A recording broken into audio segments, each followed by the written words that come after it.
Hello friends, welcome back to my channel Chirag Shiksha classes. Friends, मैं आशा करता हूँ कि आपकी पढ़ाई अच्छी चल रही होगी, आप स्वस्थ और मस्त होंगे। फ्रेंड्स, आज का हमारा टॉपिक है भारतीय जनगणना, इंडियन सेंसस। तो आज हम इसके बारे में डिस्कशन करेंगे। जनगणना से रिलेटेड जितने भी टॉपिक्स हैं उस पर जो है कि आज हम डिस्कशन करेंगे। ठीक है, तो सबसे पहले जनगणना किसी भी देश में क्यों कराई जाती है, जनगणना शब्द का क्या अर्थ होता है। ठीक है, हमारे देश में जनगणना क्यों कराई जाती है, किसी भी क्षेत्र में जनगणना कराने का मुख्य कारण क्या हो सकता है। ठीक है, और जनगणना से क्या क्या लाभ होते हैं, जैसे जनगणना का क्या उद्देश्य है, जनगणना कौन करवाता है, जनगणना हम क्यों करते हैं, इसका मुख्य कारण क्या है। इन सभी जो है कि सवालों का जवाब हम इस वीडियो में पूर्ण रूप से देखेंगे। तो सबसे पहले हम ये जान लेते हैं कि जनगणना शब्द क्या होता है, जनगणना से क्या अर्थ होता है। तो बता दें आपको कि किसी देश अथवा किसी भी क्षेत्र में लोगों के बारे में विद्युत रूप से जानकारी, इन्फॉर्मेशन कलेक्ट करना, जानकारी एकत्रित करना, ठीक है, एवं उसको रिकॉर्ड करना, उसका एक डेटा बनाना, उसको क्या कहते हैं, जनगणना करते हैं। ठीक है, ये एक निश्चित टाइम इंटरवल के बाद होता है, एक निश्चित समय के बाद होता है। हर देश, हर क्षेत्र का अलग अलग अपना एक क्राइटेरिया बनी, अलग अलग एक टाइम इंटरवल दिया गया है, जिससे तो फ्रेंड्स, जैसा कि आप जानते हैं कि भारतीय जनगणना से हमारे प्रतियोगी परीक्षा SSC CHSL, SSC CGL और MTS और विभिन्न प्रकार की जो भी प्रतियोगिताएँ प्रतियोगी परीक्षाएँ होती हैं, जितने भी एग्जाम होते हैं उनमें भारतीय जनगणना से क्वेश्चन देखने को मिलते हैं। ठीक है, तो चलिए हम डिस्कशन करते हैं हम अपनी भारतीय जनगणना यानी इंडियन सेंसस पे। तो आपको बता दें कि जो जनगणना शब्द है, जनगणना शब्द के जनक यानी कि जनगणना शब्द की उत्पत्ति जनक इसके जो हैं वो हेनरी वाल्टन है। कौन है? हेनरी वाल्टन, यानी जनगणना शब्द के जनक कौन है? हेनरी वाल्टन है। ठीक है, हमारे प्रतियोगी परीक्षा में जितने भी कंपटीशन के एग्जाम होते हैं उसमें 2011 के अकॉर्डिंग जो है कि भारतीय जनगणना यानी कि भारतीय जनसंख्या के बारे में प्रश्न पूछे जाते हैं, क्योंकि हमारी अनंतिम जो जनगणना हुई थी वो 2011 में हुई थी। जैसा कि आप जानते हैं कि 2021 लगभग कोरोना काल में चला गया, जिसकी वजह से हमारी 2021 की जो जनगणना थी वो नहीं हो पाई थी। ठीक है, तो परीक्षा में ज़्यादातर क्या यही इसी को बेस मान करके 2011 की जनगणना को बेस मान करके ही प्रश्न पूछे जाते हैं। ठीक है, तो जनगणना क्यों कराई जाती है आपको पता चल गया। जनगणना शब्द के जनक यानी जनगणना के जो जनक हैं वो कौन है? हेनरी वाल्टन है। अनंतिम बार जनगणना कब हुई थी? 2011 में हुई थी। ठीक है, तो 2011 की जनगणना के अनुसार हम एक एक बिंदुओं पर डिस्कशन करेंगे। ठीक है, जैसे भारत में जनगणना प्रत्येक 10 वर्ष पर कराई जाती है। आपको बताएं कि जनगणना किसी भी क्षेत्र अथवा किसी भी देश में, ठीक है, एक टाइम इंटरवल के बाद कराई जाती है। तो हमारे देश में जो जनगणना है वह 10 वर्ष पर कराई जाती है। ठीक है, पहली बार जो जनगणना हुई थी वो लॉर्ड मेयो के समय में हुई थी। ये क्वेश्चन आपसे पूछता है कि सबसे पहले जो जनगणना हुई थी वो किसके समय हुई थी? तो लॉर्ड मेयो के समय में हुई थी। कब हुई थी? 1872 ईस्वी में हुई थी। कब हुई थी? 1872 ईस्वी में। ठीक है, दो क्वेश्चन होंगे आपके। पहला क्वेश्चन ये बन सकता है कि भारत में कितने वर्ष पे जनगणना कराई जाती है? तो 10 वर्ष पे कराई जाती है। कितने वर्ष पे? 10 वर्ष पे कराई जाती है। भारत की अनंतिम जनगणना किस वर्ष की गई थी? 2011। ठीक है, सबसे पहली बार जनगणना किसके समय में हुई थी? तो लॉर्ड मेयो के समय में हुई थी। कब हुई थी? 1872 में। ठीक है, 4-5 क्वेश्चन आपको यहीं से देखने को मिल जाएंगे। ठीक है, फिर 1881 से लगातार जनगणना लॉर्ड रिपन के समय से हो रही है। ठीक है, लॉर्ड रिपन इनके समय से 1881 से लगातार कंटिन्यू जो है कि जनगणना हो रही है हमारे देश में। ठीक है, आज़ादी के बाद प्रथम जनगणना कब हुई थी? क्वेश्चन पूछ सकता है आपसे। तो आज़ादी के बाद प्रथम जनगणना 1851 में हुई थी। ठीक है, लॉर्ड रिपन के समय 1881 से लगातार जनगणना हो रही है। नेक्स्ट हमारा है 2011 की भारत की जनगणना के लिए निम्नलिखित से कौन सा आदर्श वाक्य उपयोग किया गया था? कौन सा एक आइडियल सेंटेंस जो है कि यूज किया गया था? कौन सा आइडियल सेंटेंस यूज किया था भारतीय जनगणना के लिए, इंडियन सेंसस के लिए? कौन सी सेंटेंस यूज किया गया था? तो आपको बता दें, ये हमारा जो सेंटेंस था वो आवर सेंसस आवर फ्यूचर, जिसे हिंदी में बोलते हैं हमारी जनगणना हमारा भविष्य। हमारी जनगणना हमारा भविष्य, ये क्वेश्चन 2016 में RO में क्वेश्चन पूछा गया है। Our census our future, our census our future. तो 2011 की भारत की जनगणना के लिए कौन से आदर्श वाक्य का उपयोग किया गया था? तो हमारी जनगणना हमारा भविष्य। ठीक है, नेक्स्ट है हमारा कि भारत के प्रथम जनगणना आयुक्त कौन थे? जनगणना प्रथम आयुक्त कौन थे भारत के? तो वो थे WC प्लाउडेन। कौन थे? WC प्लाउडेन। ये क्वेश्चन पूछ सकता है कि भारत के प्रथम जनगणना आयुक्त कौन थे? तो WC प्लाउडेन। और इस समय वर्तमान में जनगणना आयुक्त कौन है? तो श्री मृत्युंजय कुमार नारायण। ठीक है, मृत्युंजय कुमार नारायण जो कब से हैं? 2022 से अब तक हैं, 2022 में। ठीक है, इनको जो है कि जनगणना आयुक्त बनाया गया था और ये अब तक है, श्री मृत्युंजय कुमार नारायण जी। ठीक है, नेक्स्ट हमारा है कि स्वतंत्रता प्राप्ति के बाद भारत की 7वीं जनगणना अभियान पहला चरण, ठीक है, 1 अप्रैल से सितंबर 2010 तक के बीच में, जबकि दूसरी चरण 9 से 28 फरवरी 2011 के बीच में पूरा हुआ। आपको पता है कि जो हमारी जनगणना थी आज़ादी के बाद 2 चरणों में कराई गई थी। ठीक है, पहला चरण क्या था? 1 अप्रैल 2010, 1 अप्रैल सितंबर 2010 से, और दूसरा चरण हमारा था 9 से 28 फरवरी 2011 तक। 2 चरणों में हमारी जनगणना कराई गई थी। ठीक है, 2011 की जो जनगणना हुई थी उसका शुभंकर क्या था? उसका मैस्कट क्या था? ठीक है, तो उसका मैस्कट था प्रगणक शिक्षिका। ठीक है, उसका मैस्कट प्रगणक शिक्षिका थी। और 2011 की जनगणना का जो स्लोगन था वो था हमारी जनगणना हमारा भविष्य, हमारी जनगणना हमारा भविष्य, आवर सेंसस आवर फ्यूचर। ठीक है, आपको बताएं ऊपर। नेक्स्ट हमारा है कि 2011 की जनगणना के अनुसार सर्वाधिक जनसंख्या वाला राज्य कौन कौन से हैं? तो 2011 की जनगणना के बाद सबसे ज़्यादा किस किस राज्य में जनसंख्या पाई गई? तो अंतिम जनगणना के अनुसार सबसे ज़्यादा जो जनसंख्या थी वो उत्तर प्रदेश यानी कि यूपी में पाई गई। उसके बाद सेकेंड नंबर पे आता है महाराष्ट्र, थर्ड नंबर पे आता है बिहार, और फोर्थ नंबर पे आता है पश्चिम बंगाल, वेस्ट बंगाल। ठीक है, ये क्वेश्चन पूछ सकता है आपको, ऐसे इधर उधर करके दे देगा या फिर उत्तर प्रदेश दे देगा और 3 राज्य दे देगा क्वेश्चन में। ठीक है, तो 2011 के अनुसार अंतिम जनगणना के अनुसार हमें याद रखना है कि सबसे ज़्यादा जनसंख्या किसमें थी? यूपी में थी। फिर दूसरे सबसे ज़्यादा जनसंख्या महाराष्ट्र में थी। तीसरी सबसे ज़्यादा जनसंख्या किसमें थी? बिहार में थी। और चौथी सबसे ज़्यादा जनसंख्या पश्चिम बंगाल में थी, वेस्ट बंगाल में थी। ठीक है, नेक्स्ट हमारा 2011 की जनगणना के अनुसार सर्वाधिक जनसंख्या वाले नगर कौन कौन से हैं? वहाँ कौन से थे? ये तो सर्वाधिक जनसंख्या वाले राज्य हो गए, ये नगर हैं। ठीक है, तो मुंबई सबसे ज़्यादा, मुंबई में जनसंख्या 2011 में थी, और नई दिल्ली में थी, उसके बाद कोलकाता में थी, फिर बेंगलुरु में थी। बता दें आपको कि मुंबई में जनसंख्या कितनी थी 2011 में? 1,83,00,000 कितनी थी? 1,83,00,000। नई दिल्ली में 1,63,00,000 2011 की जनगणना के अनुसार सब कुछ है ये।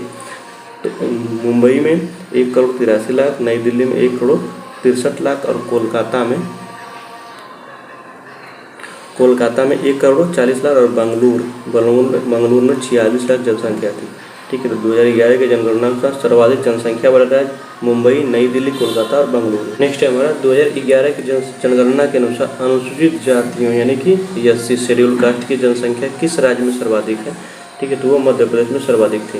किस प्रदेश में? मध्य प्रदेश में, MP में। कहाँ पे? MP में।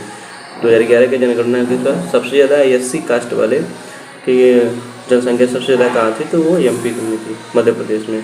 ठीक है, अब यहाँ हम देख लेते हैं एक डेटा के सर्वाधिक ST जनसंख्या वाले राज्य कौन कौन से हैं। ST यानी कि शेड्यूल ट्राइब शेड्यूल। ठीक है, सर्वाधिक ST जनसंख्या वाले राज्य सबसे पहले मध्य प्रदेश में 1,53,00,000, महाराष्ट्र में 1,51,00,000। ठीक है, उड़ीसा में 95,70,000, और राजस्थान में 92,00,000। ठीक है, 38,000 कुछ, और गुजरात में 89,17,700 कुछ। ठीक है, मध्य प्रदेश में सबसे ज़्यादा SC वाले, उसके बाद महाराष्ट्र में, फिर उसके बाद उड़ीसा में, फिर राजस्थान में, फिर गुजरात में। आपसे क्वेश्चन पूछ सकता है कि सर्वाधिक ST वाले सर्वाधिक ST जनसंख्या वाला जनजातीय प्रदेश कौन सा है? तो दादरा और नगर हवेली। कौन से? दादरा और नगर हवेली। एक बहुत इंपॉर्टेंट क्वेश्चन आता है कि कौन कौन से ऐसे राज्य हैं जहाँ पे एक भी ST जनसंख्या नहीं पाई जाती है। तो बता दें आपको कि वो कौन कौन से राज्य हैं। पुडुचेरी, चंडीगढ़, नई दिल्ली, हरियाणा एवं पंजाब। ठीक है, यहाँ पे कोई भी अनुसूचित जनजाति यानी कि ST नहीं पाई जाती है। पुडुचेरी, चंडीगढ़, नई दिल्ली, हरियाणा और पंजाब।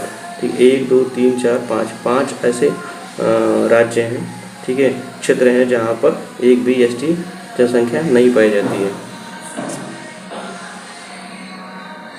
नेक्स्ट हमारा 2011 के जनगणना के अनुसार अनुसूचित जनजाति के संदर्भ में निम्नलिखित में से राज्यों का आरोही क्रम है। मतलब कि 2011 के जनगणना के अनुसार कौन कौन से ऐसे राज्य हैं जहाँ पर अनुसूचित जनजातियाँ क्रमशः पाई जाती हैं? किस क्रम में? आरोही क्रम में। तो सबसे जो है कि कम, अगर कम की बात करें हम आरोही क्रम में चलेंगे, सबसे कम उससे ज़्यादा, फिर उससे ज़्यादा, फिर उससे ज़्यादा।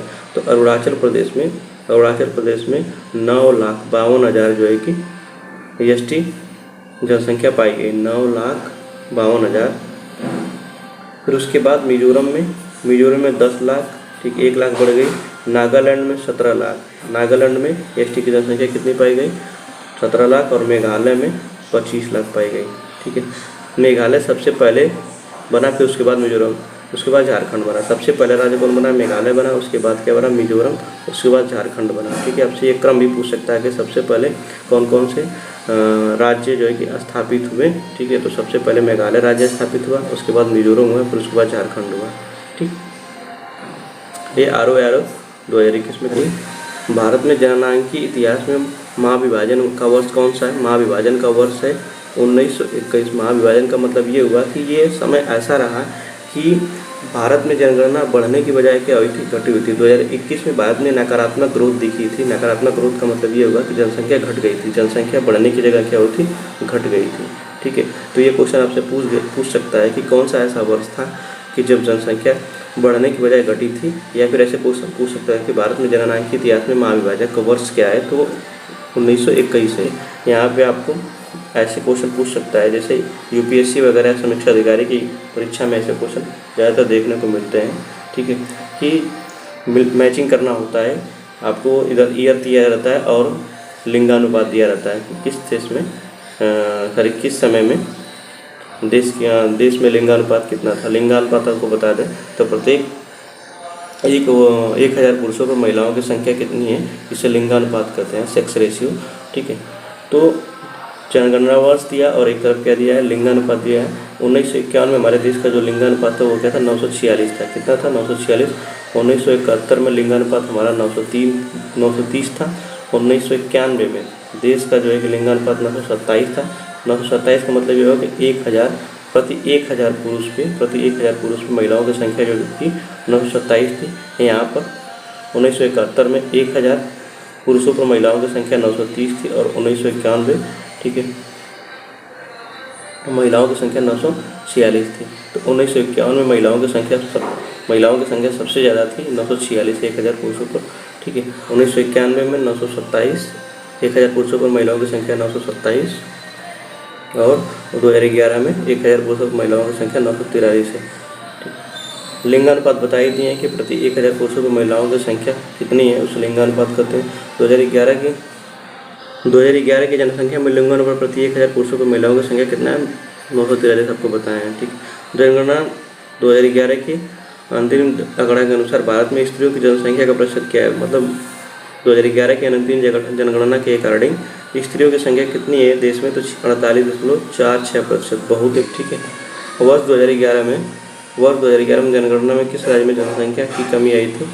तो वर्ष 2011 में किस राज्य में? तो नागालैंड ऐसा राज्य था जहाँ पे जनसंख्या बढ़ने की बजाय क्या हो गई थी? घटी थी। तो क्वेश्चन यहाँ से पूछ सकता था कौन सा ऐसा राज्य है जिसमें 2011 की जब जनगणना हुई थी उस समय उसकी जनसंख्या घटी थी, ठीक है। तो वो नागालैंड राज्य है, ठीक है। यहाँ पे जो जनसंख्या घटी थी वो 2.06% घट गई थी, और वहाँ लोग कितने कम लोग हो गए थे? 11,534 लोग पिछले जनगणना के अपेक्षाकृत, ठीक है, इतने लोग कम हो गए थे। 11,534 लोग कम हो गए थे। भारत की साक्षरता दर 2011 में जो थी वो 73% थी, और 2001 में भारत की जो साक्षरता लिटरेसी रेट था वह 64.83% था। पुरुष की साक्षरता दर कितनी थी? 80.9% 2011 में, जबकि 2001 में जो साक्षरता प्रतिशत थी, लिटरेसी रेट था वो था 75.26%। महिला की साक्षरता दर 2011 में थी 64.8%, ठीक है, जबकि 2001 में वो 53.67% थी। बहुत अच्छा ये डेटा है, ये क्वेश्चन पूछा जा सकता है, अब पूछता भी एग्जाम में कि 2011 में देश का साक्षरता रेट लिटरेसी रेट क्या था? 73% था, जबकि वहीं 2001 में साक्षरता दर कितनी थी?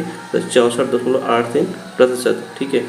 ये कम पूछेगा 2001, लेकिन 2011 ज़्यादातर पूछेगा। तो भारत की साक्षरता दर 2011 में 73% थी, पुरुष की साक्षरता दर 80% थी, और महिला की साक्षरता दर 64.8% थी।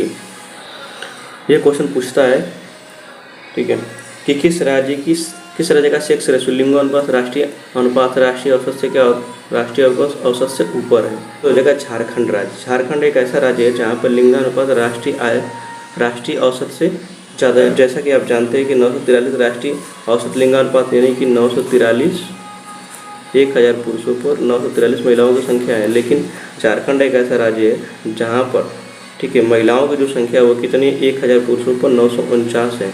तो यह राष्ट्रीय औसत से राष्ट्रीय लिंगानुपात औसत से यह ऊपर है कि नहीं है? 949 943 देखिए तो ये हमारा कितने अंक 6 अंक ज़्यादा है, 6 अंक ज़्यादा है।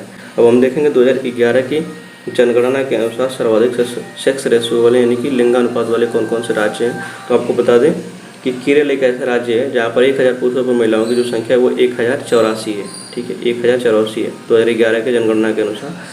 यहाँ पर 1000 पुरुषों पर 1084 महिलाएं हैं। वहीं तमिलनाडु में बात करें तो तमिलनाडु में 1000 पुरुषों पर महिलाओं की संख्या 996 है। उत्तर प्रदेश की बात करें तो उत्तर प्रदेश में महिलाओं की संख्या 993 है 1000 पुरुषों पर। ठीक है 2011 के जनगणना के अनुसार छत्तीसगढ़ में 991, यहाँ पे 991 है 1000 पुरुषों पर। और मेघालय में ठीक है मेघालय में 1000 पुरुषों पर महिलाओं की जो संख्या है वो 989 है। कितनी है? 989 है। मेघालय एक ऐसा राज्य है जहाँ पे पूर्वोत्तर राज्यों में सर्वाधिक लिंगानुपात वाला राज्य है। यहाँ पे सबसे ज़्यादा पूर्वोत्तर राज्य में मेघालय एक ऐसा राज्य है जहाँ पे सबसे ज़्यादा लिंगानुपात है 989। ठीक है अब हम देखेंगे मिनिमम सेक्स रेशियो न्यूनतम लिंगानुपात वाले कौन कौन से राज्य हैं। तो सबसे पहले पे आता है हरियाणा, दूसरे नंबर पे आता है जम्मू कश्मीर और तीसरे नंबर पे आता है सिक्किम और चौथे नंबर पे पंजाब और पाँचवें नंबर पे उत्तर प्रदेश आता है। तो आपको बता दें कि हरियाणा एक ऐसा राज्य है जहाँ पे सबसे कम ठीक है सबसे कम लिंगानुपात यानी कि 1000 पुरुषों पर महिलाओं की संख्या सिर्फ कितनी है? 879। कितनी है? 879। जम्मू कश्मीर में वहीं देखें तो 1000 पुरुषों पर महिलाओं की संख्या कितनी? 889। सिक्किम में देखें तो 1000 पुरुषों पर 890 महिलाओं की संख्या। पंजाब में 1000 पुरुषों पर 895 महिलाएं हैं। उत्तर प्रदेश में 1000 पे 912 महिलाएं हैं। ठीक है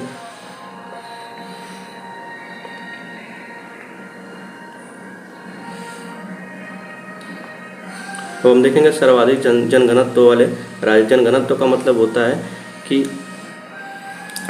प्रति 1 किलोमीटर के रेंज में कितने लोग निवास करते हैं उसको बोलते हैं जनघनत्व। तो 2011 की जनगणना के अकॉर्डिंग हम जनघनत्व देखेंगे तो सबसे ज़्यादा जनघनत्व कितना है? ठीक है 1106 प्रति वर्ग किलोमीटर। अभी तो सबसे ज़्यादा जनघनत्व किसका है? बिहार का है। सबसे ज़्यादा जनघनत्व कितना है? किसका है? बिहार का। 1106 प्रति वर्ग किलोमीटर यानी कि 1 वर्ग किलोमीटर में लोग कितने निवास करते हैं? 1106 लोग निवास करते हैं। सबसे नंबर पे कौन है? बिहार है। दूसरे नंबर पे पश्चिम बंगाल। यहाँ पर प्रति वर्ग किलोमीटर में 1028 लोग निवास करते हैं। तीसरे थर्ड पे है केरल। केरल राज्य में 880 लोग प्रति 1 वर्ग किलोमीटर में 860 लोग निवास करते हैं। उत्तर प्रदेश में प्रति 1 वर्ग किलोमीटर में 829। हरियाणा राज्य में 573 लोग प्रति 1 वर्ग किलोमीटर में निवास करते हैं। प्रति 1 वर्ग किलोमीटर में निवास करते हैं। यही हम देखेंगे सबसे कम जनघनत्व वाले कौन कौन से राज्य हैं। मिनिमम पॉपुलेशन डेंसिटी ठीक है न्यूनतम जनसंख्या जनघनत्व वाले राज्य कौन कौन से हैं। तो 5 राज्य हैं अरुणाचल प्रदेश, मिजोरम, सिक्किम, नागालैंड और हिमाचल प्रदेश। ठीक है तो यहाँ पे अरुणाचल प्रदेश में 17 लोग सबसे कम। आप देख लीजिए कि 1 वर्ग किलोमीटर में यानी कि 1 वर्ग किलोमीटर के डिस्टेंस में केवल 17 लोग निवास करते हैं अरुणाचल प्रदेश। बहुत अच्छा क्वेश्चन है ये। और मिजोरम में प्रति 1 वर्ग किलोमीटर में 52 लोग निवास करते हैं। सिक्किम में 86 लोग, नागालैंड में 115 लोग और हिमाचल प्रदेश में 123 लोग। ये आरोही क्रम में है, सबसे कम उससे ज़्यादा उससे ज़्यादा फिर उससे ज़्यादा फिर सबसे ज़्यादा। ठीक है ये न्यूनतम जनसंख्या घनत्व वाले जो है कि स्टेट हैं।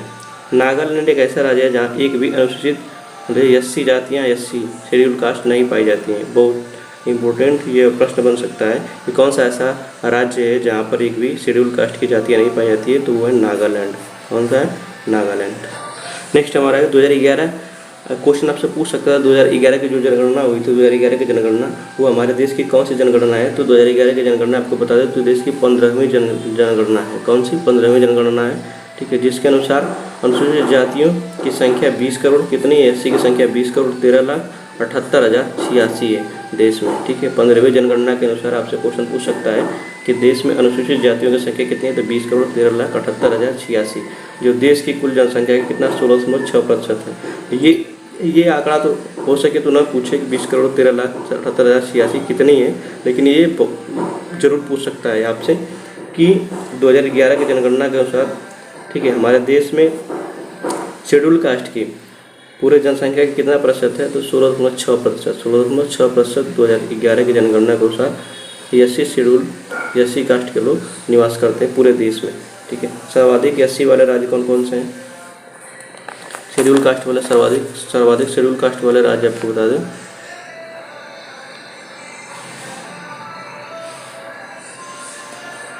सर्वाधिक शेड्यूल कास्ट वाले राज्य कौन कौन से हैं? तो पहला उत्तर प्रदेश। ठीक है, यहाँ पे शेड्यूल कास्ट के लोग कितने रहते हैं? 4,13,57,608। वहीं दूसरा है पश्चिम बंगाल, वेस्ट बंगाल, जहाँ पे शेड्यूल कास्ट के लोग रहते हैं 2,14,83,720। वहीं थर्ड है बिहार में 1,65,67,325 लोग रहते हैं। तमिलनाडु में 1,44,38,000, ठीक है, 445 लोग रहते हैं। और आंध्र प्रदेश में, ठीक है, शेड्यूल कास्ट की जनसंख्या कितनी? 1,38,78,078। ठीक है, तो आपसे ये क्वेश्चन पूछ सकता है कि सर्वाधिक एससी वाले पहला राज्य कौन सा है? तो उत्तर प्रदेश। दूसरा कौन सा है? पश्चिम बंगाल। तीसरा कौन सा है? बिहार। चौथा तमिलनाडु, और पाँचवा आंध्र प्रदेश। ये किस जनसंख्या के हैं? जनगणना के अकॉर्डिंग है, तो 2011 की जनगणना के अकॉर्डिंग ये हमारा डेटा है। तो सबसे ज़्यादा एससी वाले कहाँ रहते हैं? उत्तर प्रदेश में। ठीक है, नेक्स्ट है हमारा जनगणना 2011 के अनुसार किस राज्य का जनगणना तो सबसे कम है? तो सबसे कम आपको पता है नागालैंड का। इस जो क्वेश्चन आपको दिया है इसमें सबसे कम नागालैंड का, उसके बाद मेघालय का, फिर मिजोरम का, फिर मणिपुर का। जनगणना 2011 के अनुसार, ठीक है, किस राज्य में जनगणना की सबसे सही आरोही क्रम है? गुजरात में जनगणना 308, कर्नाटक में 319, असम में 398 और हरियाणा में 573। जनगणना तो आपको बताया है कि प्रति एक वर्ग किलोमीटर में कितने लोग निवास करते हैं, उसको बोलते हैं जनगणना। ठीक है, नेक्स्ट हमारा है 2011 की जनगणना के अनुसार किस केंद्र शासित प्रदेश का जनगणना सबसे न्यूनतम है? तो अंडमान निकोबार का। किसका? अंडमान निकोबार का। ठीक है, वो कितना है? 46, यानी कि प्रति एक वर्ग किलोमीटर में केवल 46 लोग रहते हैं। कितना? केवल 46 लोग रहते हैं अंडमान निकोबार और द्वीप समूह में। हमारा सर्वाधिक जनगणना वाले 3 केंद्र शासित प्रदेश कौन कौन से हैं? पहला दिल्ली हो गया, चंडीगढ़ हो गया और पुडुचेरी हो गया। सर्वाधिक जनगणना वाले, यानी कि यहाँ पे सबसे ज़्यादा जनगणना है, ये केंद्र शासित प्रदेश हैं। ठीक है, दिल्ली जहाँ पे 11,320 लोग रहते हैं प्रति एक वर्ग किलोमीटर में। चंडीगढ़ 9,258 लोग रहते हैं और पुडुचेरी में 12,547 लोग रहते हैं। ठीक है, न्यूनतम जनगणना वाले 3 केंद्र शासित प्रदेश कौन कौन से हैं? अंडमान निकोबार, अभी बताएं आपको कि यहाँ पे 46 लोग रहते हैं प्रति एक वर्ग किलोमीटर के डिस्टेंस में। दादर नगर हवेली जहाँ पे 700 लोग रहते हैं। लक्षद्वीप जहाँ पे 2149 लोग, केवल 2149 लोग रहते हैं प्रति एक वर्ग किलोमीटर के डिस्टेंस में। नेक्स्ट हमारा है निम्नलिखित में से कौन सी एक 2011 के दशक में भारत की जनसंख्या की दर की वृद्धि रही है? बहुत इंपॉर्टेंट क्वेश्चन है। तो ये आपसे पूछा जा सकता है, बार पूछ रहा है क्वेश्चन। तो आपको बताया 2001 और 2011 के दशक में, यानी कि 10 सालों में कितनी वृद्धि हुई? 10 सालों में तो 17.64% हुई। 17.64%, इसको हम भूलना नहीं है। नेक्स्ट क्वेश्चन हमारा है कि 2011 की जनगणना के अनुसार किस केंद्र शासित प्रदेश की साक्षरता दर कम है? तो दादर एवं नागर हवेली की जो है कि साक्षरता दर कम है। हाँ तो फ्रेंड, आज के लिए इतना ही। अब हम मिलेंगे नेक्स्ट वीडियो में, जो हमारे जनगणना से रिलेटेड होगा। ठीक है, स्वस्थ रहिए, मस्त रहिए। यदि आप हमारे चैनल पर नए हो तो हमारे चैनल को लाइक, शेयर, सब्सक्राइब करना ना भूलें।